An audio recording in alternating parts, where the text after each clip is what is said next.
عايز اقول لك النهارده مصدرك ايه؟ مصدر قوتك ايه؟ مصدر طاقتك ايه؟ زمان في بدايتي اول ما بدأت في سوق العمل كان دايما مصدر الحاجة اللي بتديني طاقة ان اكمل هي النتائج.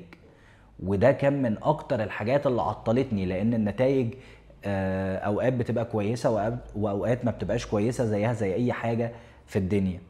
فانا من خلال بحثي ومن خلال تفكيري قعدت ادور هو ايه اللي ممكن يكون مصدر يشحنني بطاقة تخليني اعرف اكمل في الشغل بتاعي، اكمل في العلاقات، اكمل في اي حاجة انا عايز اكمل فيها. ومن هنا لقيت ان افضل مصدر يساعدك ان انت تكمل هو قربك من ربنا، هو فهمك لكلام ربنا.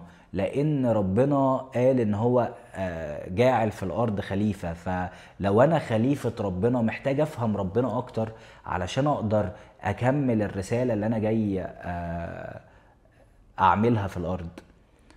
فاللي عايز اقوله لك النهارده ان قربك من المصدر هو اكتر حاجة هتساعدك تحقق الاهداف اللي انت عايزها في حياتك. لان احنا مهما كان اعتمدنا على حاجات خارجية ففي النهاية هي متغيرة.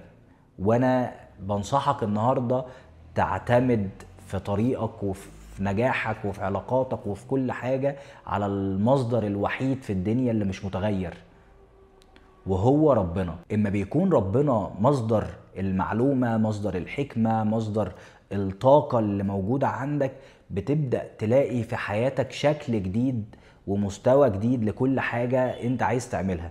سواء الحاجة دي كانت على مستوى العلاقات، سواء الحاجة دي كانت على مستوى نفسك، سواء الحاجة دي على مستوى أهدافك بقى في الشغل، أهدافك في أي حاجة انت عايز تعملها.